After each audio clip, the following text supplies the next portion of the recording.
हिंदुस्तान में रहंदड़ सिंधी अदीबनि सुंदरी ऐं उत्तम चंदाणी जे मान में आजियाणियो। इब्न हयात पंवर साहिब सदर ऐं मोज़िज़ दोस्तो, आउं लतीफ़ लिटरेरी सोसाइटी तरफ़ां आयल सभिनी महिमाननि अदीबनि ऐं शाइरनि ऐं ख़ासि करे बम्बई खां आयल ॿिनि महिमान अदीबनि श्री उत्तम एडिटर माहवार नई दुनिया ऐं भेण सुंदरी उत्तम चंदाणी जी दिलि जी गहराइनि सां आजियां करियां थो। दोस्तो, असां सभिनि खे ख़बर आहे त अॼु असीं जंहिं ॾींहं ते पाण में गॾिया आहियूं, इन साॻी तारीख़ ते 35 साल अॻु सिंध जे मायानाज़ अदीब ऐं शाइर मरहूम मिर्ज़ा कलीज बेग वफ़ात कई हुई। मरहूम मिर्ज़ा साहब सिंधीअ जो नामियारो अदीब ऐं शाइर हो। हुन जेका सिंधी अदब जी ख़िदमत कई आहे सा रहंदी दुनिया ताईं यादि रहंदी। दोस्तो, ज़िंदा क़ौमुनि, बाशऊर जमायतुनि ऐं फ़र्दनि जो हमेशह खां इहो दस्तूर पे रहियो आहे त हू पंहिंजे क़ौमी रहनुमाउनि, आलिमनि, अदीबनि ऐं शाइरनि जूं वर्सियूं वॾे एहतमाम ऐं जोश व ख़रोश सां मल्हाईंदियूं आहिनि, जंहिंमें संदनि पंहिंजे ऐं ईंदड़ नसुल जी बकाउ ऐं बहबूदी जो राज़ समायल हूंदो आहे।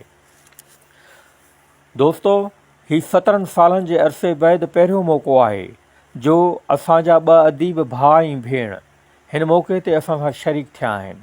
असांजे हिननि अदीबनि जो एतिरे परांहे पंध तां कही अची असां सां गॾिजाणी करणु सिंधी अदब तोड़े असां अदीबनि लाइ निहायत ई ख़ुशाइंद आहे।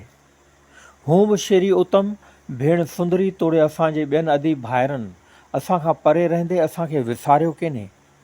संदन अदबी फनपारा, अफ़साना, शेर, मकाला, नाविल वग़ैरह असां मां जिन बि पढ़िया आहिनि। उन्हनि खे ईअं ई ॾिसण में ईंदो त छा मंज़र, छा प्लाट, छा किरदारु, छा माहौल, हर चीज़ में सिंधियत जी झलक नज़र ईंदी।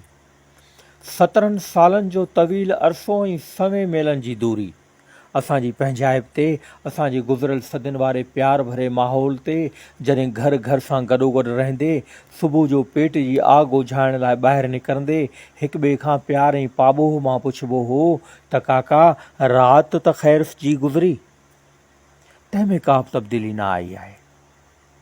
लतीफ़ लिटरेरी सोसाइटी जो तारुफ़ कराईंदे मुनासिब ॼाणा थो त आऊं पंहिंजे मोज़िज़ दोस्तनि ऐं करम फ़रमाउनि अॻियां हिन सोसाइटी जे मक़सद जो मुख़्तसिर तारुफ़ करायां।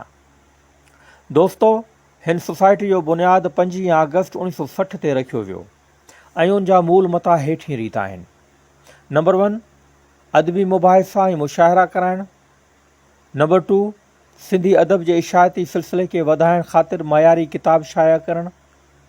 नंबर 3, अंजुमन बहबूदी तुलबा क़ाइमु करणु जीअं ग़रीब शागिर्दनि खे किताब वग़ैरह मुफ़्त मुयसर करे ॾिजनि।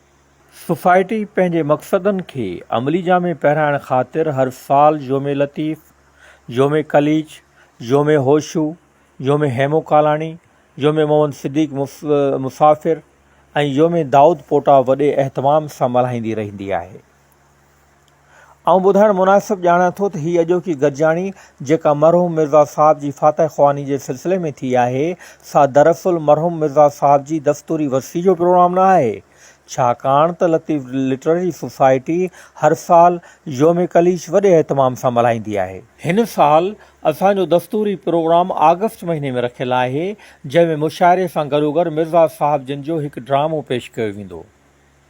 आख़िर में आऊं सभिनी मोज़िज़ महिमाननि जी शुक्र अदाई कंदे श्री उत्तम खे ख़ासि तौरु गुज़ारिश कंदुसि त हू साहब पाण तोड़े भारत में रहंदड़ सिंधी अदीब भाइर जिन जे असीं फ़क़ति नालनि खां वाक़ुफ़ु आहियूं से हिन सरज़मीन खे जंहिंजो मथनि बि घणो ई हक़ आहे तंहिंखे पंहिंजी यादि सां नवाज़ींदा ऐं हर साल हिते असां वटि भेरो कंदा रहनि। सदर लतीफ़ लिटरेरी सोसाइटी, टंडो ठोड़ो, हैदराबाद, जुलाई 1964।